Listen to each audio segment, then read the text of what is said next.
Hello mga Mars! So for today's video, magluluto ako ng adobo sa gatang manok.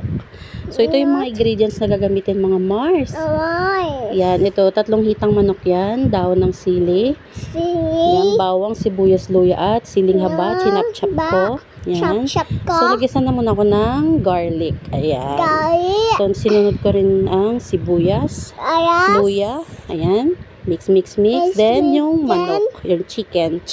So, nilagyan ko na rin siya ng paminta mga Mars. Then, mix. Then, sinunod ko na yung oyster sauce, konting toyo at suka. Ayan, aadobohin natin to mga Mars. So, nung kumulunan, nilagay ko na rin agad yung Coco Mama. Fresh gata. Ayan, beka naman. So, mix. So, nilagay ko na rin yung chop na siling haba. Optional lang yun, Mars, kasi medyo manghang. So, ito na yung daon ng sili. Yan. May natuyuan na. Ito na makikita yung Mars. Sarap yan. Kain tayo. So, nagtimpla kami ni Cassie ng hot choco. Yan. Kain tayo mga Mars. Kain tayo. Ayan.